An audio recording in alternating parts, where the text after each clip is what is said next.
I'm Michael Van, along with my co-host Robin Schooling. Robin, welcome to back to Drive Through. How'd the book launch go yesterday? The book launch was exciting. It's not like I went out and had a party or signed autographs or anything, but no, I was a little verklempt. And I had Lance Hahn wrote a nice review like immediately. I was very pleased. Congratulations! I know Thank you. we did a show last week where we talked about that experience, but it's a huge deal and one that we'll see if I ever get over the hump on. But anyway, congratulations.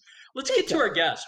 We're on we have a cool guest today, and I'm going to have her introduce herself in just a second. But Rebecca Trotsky from HR Acuity, welcome to Drive Through HR. Glad to have you here today. How are you? I'm great. Thank you so much for having me. Absolutely. We're excited to talk to you. I'm going to literally just throw the first question out and get us started. Tell us who you are and what you do at HR Acuity. Yeah, I am the Chief People Officer at HR Acuity, which is a technology platform that helps employee relations and human resources professionals manage all of the employee relations things that happen in a, consistent, trusted way that gives them insights into what's happening in their organizations to ultimately protect their organizations from risk and build safer, more trusted workplaces. And I love it because not only am I creating human resources and talent internally and hopefully building a culture that helps us thrive and is what we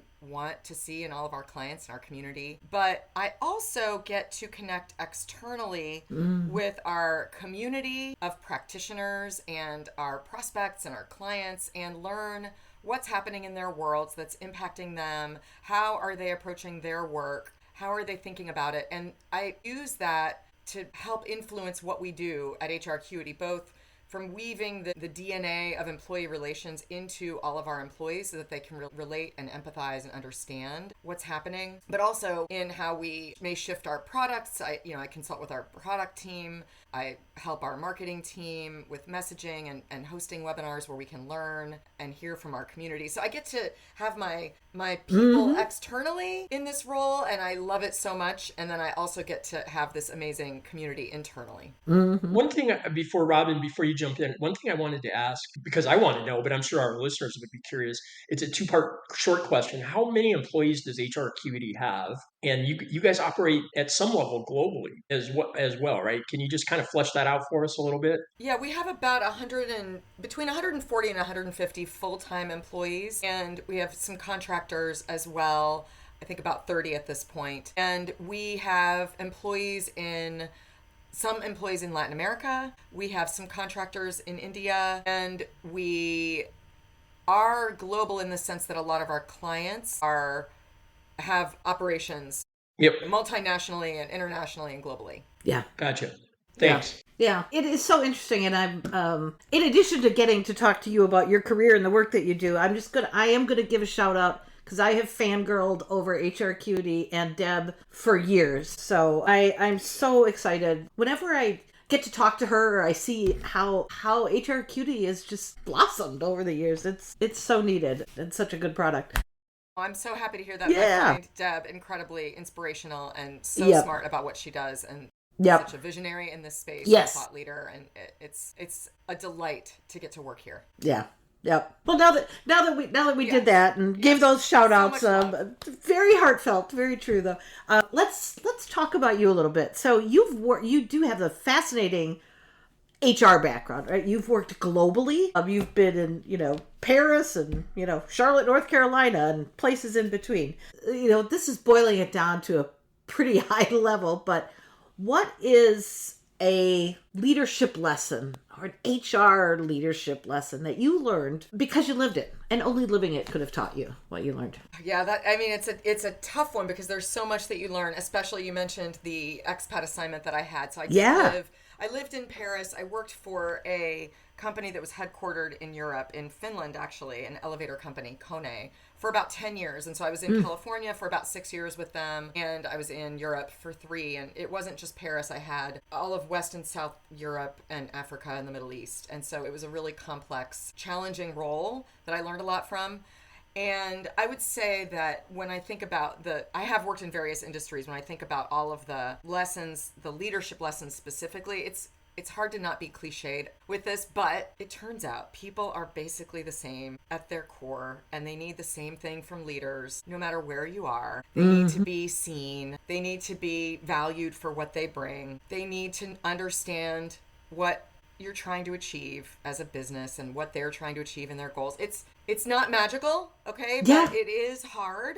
It's hard to be present with our people. It's hard sometimes to see them, to remember, oh, I have people here that are working hard for this organization and I want to be present with them. It's a relationship. A leader is in a relationship with an employee. And I think that it's hard to do that when you're facing leaders have to face. They're juggling a lot of things. There are crises. There are upper management coming at you with questions, and you're trying to appease customer issues and solve for things that are happening in the business. And you think that the leadership piece is extra, and it's not. And it doesn't matter where you live. People need to be heard and seen and valued. Okay, but since you asked about France, I will say, you're only going to hear a debate about whether it's better to fry an egg in butter or olive oil if you're in Southern Europe. When you're at a dinner with someone from France and someone from Spain, there's going to be a debate about that. Passion. That's hilarious. Yeah. So, and did you vote for butter or olive oil? I really just enjoyed watching. I think I would ultimately, I probably would go the butter route. I mean, I did. Yeah, I think I did butter as well. Me too. Yeah.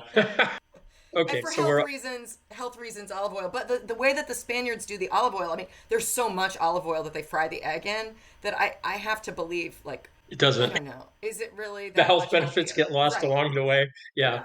So, we're going to talk about employee relations stuff, which is the heart of what HR Acuity does in a minute. But you've worked in talent as well in a few well-known companies. And so, since we try to touch on talent from time to time as well, what's the biggest myth about developing talent that makes you want to flip a table or take out your anger in some way? Yeah, it's the classic never-ending belief that developing talent is about sending someone to an external conference, an external training class, that they're just going to go have a big investment in this and then come back and they're done. Yeah. And no, I will flip a table. We all know from our personal lived experience that experience itself is the teacher. You need the lessons of experience, and we need to give people roles and experiences to grow them. It's not that I dislike a training class. I dislike an overuse of that mechanism, but people, when they think about training, that's what they automatically think of. They think or development, and it drives me bananas. Great. How do you, before we move into the ER side of things, speaking of development, still kind of in that vein, when you are developing employees, how do you make lessons stick? How do you make things sticky so that, it's not just a class and maybe it's an experiential learning moment or whatever that looks like, but how do you make sure that it resonates and it's appropriate for that individual? Yeah, a few different ways. First, making sure the person is highly motivated for this developmental opportunity and that they're really into it. Are they going to nerd out about whatever it is and use it? But I also think managers obviously play a crucial role at putting a goal in around this developmental opportunity. What do you hope to achieve with it and how will you weave it in? And then having the manager follow up on that. Okay, you're back. What did you learn? Let's see, how can you apply that here? And having it visible, like a goal. I mean, goals are helpful in that regard. People like to see them and track them. And I also think that asking someone to share with their team or with even the broader organization what they learned, because a lot of times by teaching something we learn, well, always when we teach something we learn it even better. And having peer-to-peer support is good too. If there's been more than one person who goes, having them stay connected in a community and say, how are you using this tool? What did you do this week? I think it's a lot of different little things like that add up over time to make it stick. But it's not easy. Yeah. I think a lot of times we send people to things and then they forget about it immediately if we don't have that level of follow-up. HR Acuity was built around the idea that employee relations needed a tool to help manage all the complex things that come. And I literally just sat through a demo with a couple of your folks on Monday because I've never personally been a user of the product. None of the companies that I ever worked at have used it, but I've like Robin, I've admired Deb and the company and the work you do for a long time. In employee relations, you guys spend a lot of time talking about this, as do I. How has the role of ER evolved over the last few years, and where do we need what still needs to catch up? You guys are a technology solution, but AI is making some changes. I mean, there's a lot going on right now. Can you kind of bring us up to speed on that a little bit from your perspective? Sure.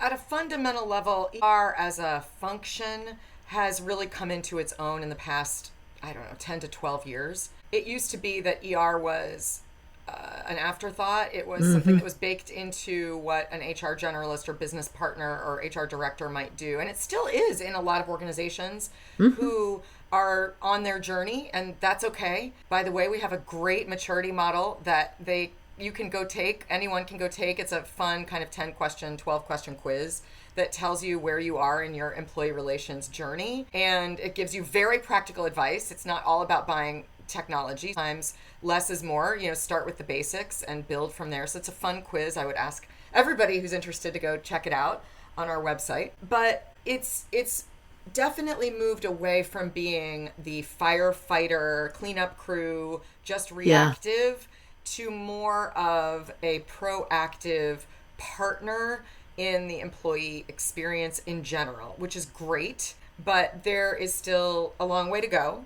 We are working now to help standardize employee relations even more through, key performance indicators. Every function has these, and we want to build standard ones that are recognized no matter what industry or organization you're in, that are really, really good for measuring what you're doing in employee relations. And we have found that in our benchmark studies that we do each year, including this one, not enough organizations are tracking metrics in terms of what they do. And so, of course, it's an afterthought. Of course, it's something that leaders don't recognize in the organization if they're not seeing tangible, visible results. And ER has always produced results, but not always been able to proudly share what they have been doing. And so, as we evolve the function from solely addressing isolated issues to focusing on driving trust and mitigating risk and delivering measurable impact, the KPIs will help us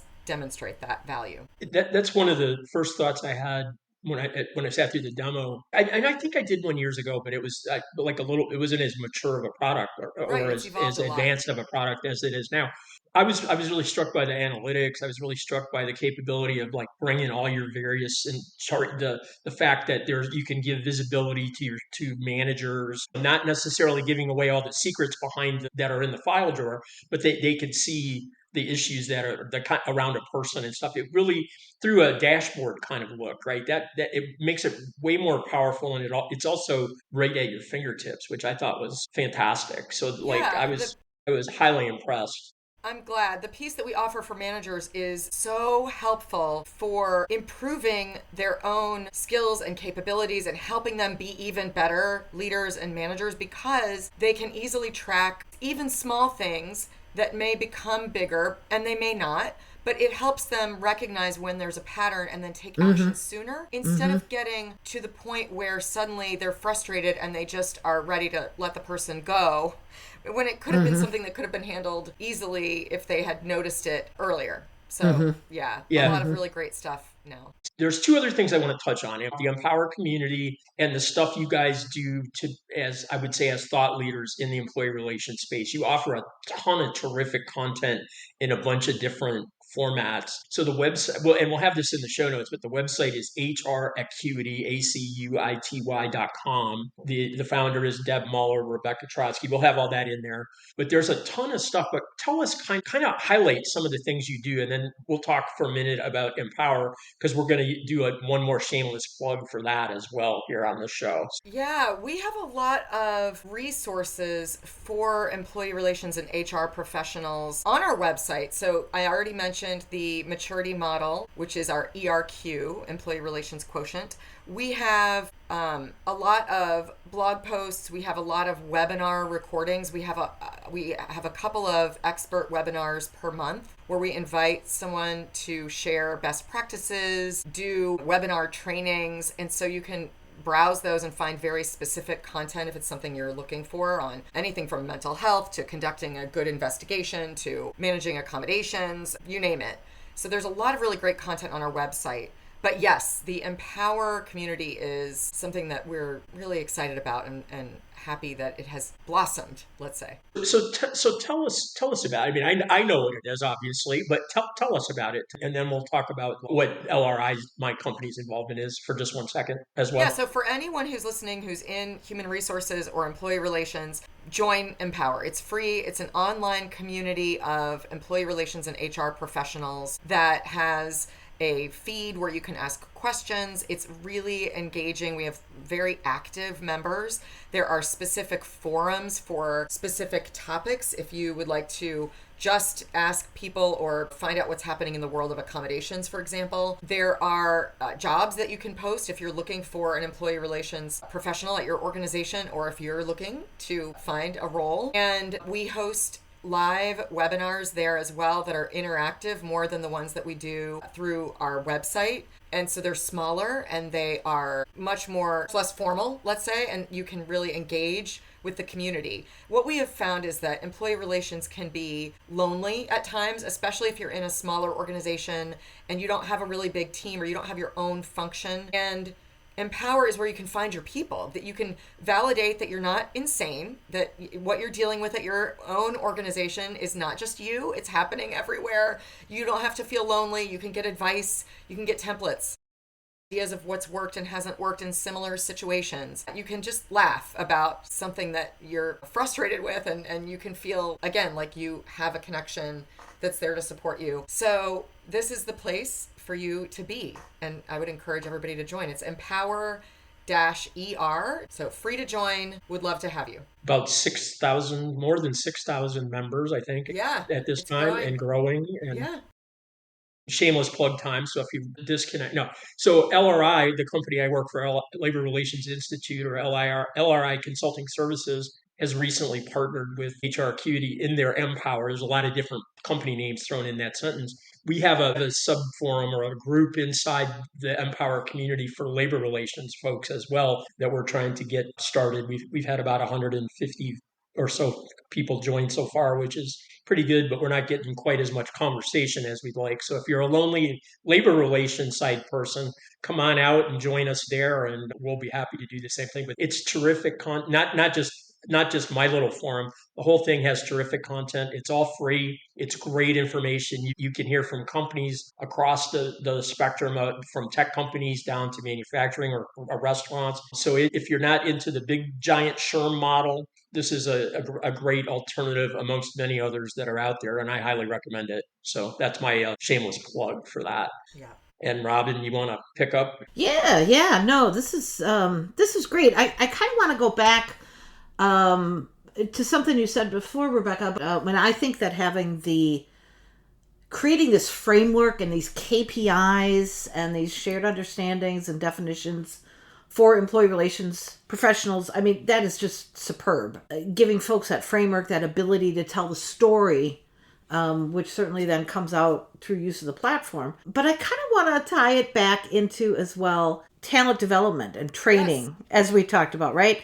Because one of the long-standing gaps in HR development, especially within that realm of employee relations, is the near total lack of, I'm using air quotes here, formal training, right? Most HR professionals or ER practitioners, you don't necessarily start with a toolkit. You're handed this sort of overarching view and off you go, and you learn by observing or doing as you go along. So here's the question. How should HR professionals be learning the ins and outs of employee relations today?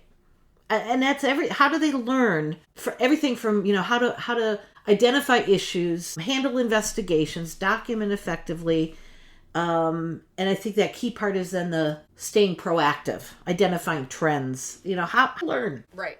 It starts with a recognition that this is a crucial competency and skill set. Mm-hmm. And it goes back to, is that a recognized, acknowledged piece that that organization sees and values and knows is important to the employee experience in general? And in addition to that, if there are consistent practices that each organization has defined so that, okay, when this occurs, you document it, and here's how you do it. You don't have to have HR Acuity to do that, by the way. There are ways you can document. So it's not just about the technology. It's really about recognizing that there's a process, holding people accountable to that process. And in terms of learning, you learn by doing, right? So you come in, maybe you're early career HR person, you've got a coach, you've got a leader who can help guide you through navigating employee situations. You learn by doing it. There are absolutely amazing investigations, training courses that you can and must take. If you're doing an investigation, please get a training and get retrained. We have found in our benchmark study that often organizations will require training initially, but then they aren't doing retraining or kind of certifying. And in professions outside of ER, that's something that's very normal, in healthcare or in teaching and so you don't want to get complacent. And so having that retraining is very helpful, almost like driving school, right? Like it's always, if you happen to get a ticket or something, you go back to driving school, you're like, okay, yeah, that was a good reminder. It's a good refresher. But we all need ongoing training to stay fresh in our skill set. So I think the investigations piece is crucial. And you're right that a lot of times you come into a new organization as an HR or ER person and they say, well, just do the investigation how you know to do it. Like, no, you have to have your own recipe in your organization for this is how we approach an investigation. These are the stakeholders that we involve in this type of investigation. These are the steps you go through. It's not going to vary that much. I mean, there are certain things that are fundamental to conducting an investigation that don't change, but still there are nuances. And having that defined will help you be much more consistent and trustworthy as a function. Your employees will trust you. Your leaders will trust you because you'll be getting better outcomes. You'll be resolving cases. You'll be able to be proactive once you're learning about these patterns. I don't know if I answered your question because I went on a tangent because I love this stuff. But that was very Minnesota, Wisconsin sounding. Yeah, no. Robin, that's her heritage. I can't help it every now and again. No, that was. I thought that was a great answer, Rebecca. Mm-hmm. I'm curious.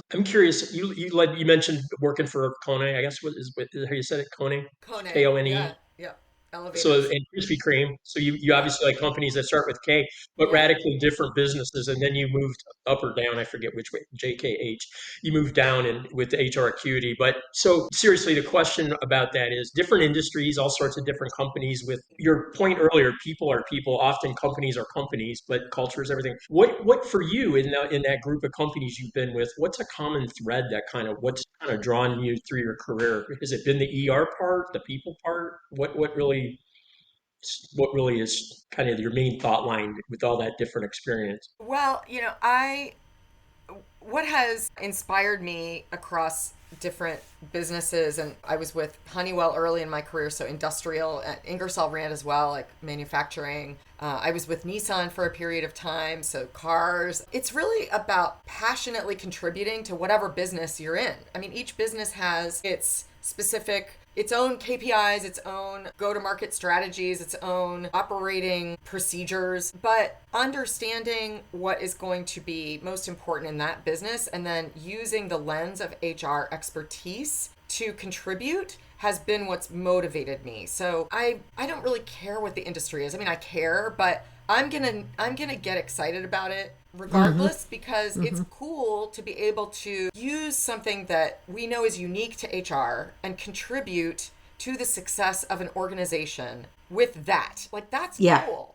Yeah. And it doesn't matter what it is. And it's going to be similar. Yes, you have to learn the lingo, you have to learn the lexicon, whatever, but gaining credibility by understanding what the business needs and then being strong in your recommendations about how HR can help. And I mean, that's the fun part is actually transferring things that you've learned. You would think there would be nothing that would transfer from elevators into, I don't know, donut making. But each donut shop at Krispy Kreme is its own manufacturing facility. Right. They Mm-hmm, they And they mm-hmm, make stuff. they do. And mm-hmm. so, and again, like people need the same things. Yep. So, yeah, I've never felt like I couldn't adapt and learn a new industry. In fact, I think it makes HR professionals more valued because you can make some creative connections that people who only have been in that one industry may not see. So yeah, I mean, I've worked in about half a dozen different industries as well, Same. and I always Yep. felt the HR skills translate. It's Yeah, how do you deal with the people? How do you deal with the problems? No, I totally agree with that. So great Yeah. answer. Yep. thanks. You're welcome. I thought it might be fun as a last question here to toss in just a few of our speed round questions, Boy, which is okay. just wrapping up to get to know you a little bit better. Let's toss you a couple speed round questions, and then Michael, you can take us on home with the closing. So here's my speed round question: what is an HR buzzword that you believe needs to be retired forever? Return to office needs to go. Like you're either remote, in person, or hybrid. Decide and move on. If I had a second one, about I would say PIP. Like we need to rebrand that. That would be my Agreed. second people choice. Yeah. that's Come just a on. plan to get people out of the company, Yeah. right? That's what Yeah. everybody says. I Let's never did. let's What one leadership book everybody loves, but you secretly didn't finish reading? Do you have one? I never finished Blink. I know. I think I have it. I should finish that one.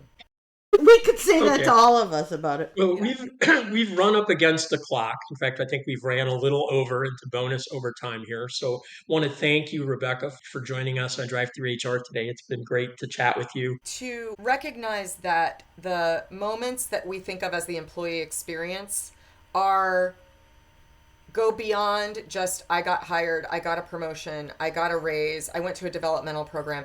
The experience is created in those day-to-day interactions with your manager, with your peer. When there is something you're nervous about, like requesting a leave of absence to care for yourself or a loved one and you're nervous about it, when you might have to report something that feels a little off at work, those are the moments where your true employee experience comes out. That's where your culture comes to life. If you do not have your act together to handle those moments well, you are missing out on a huge opportunity and your employee experience may not be what you think it is. Yeah. Well said. Thank you. Thanks for Thank you. doing the show. We'll catch up again sometime down the road and tell Deb Muller that her two big fans said hello next time I you see her. will. I will. This was so fun. Thank you. Thank you. Thank you. This is great. We really appreciate you doing it. I'm going to go ahead and end the show. Robin, see you later. Have a great week. Bye. Thanks. Bye.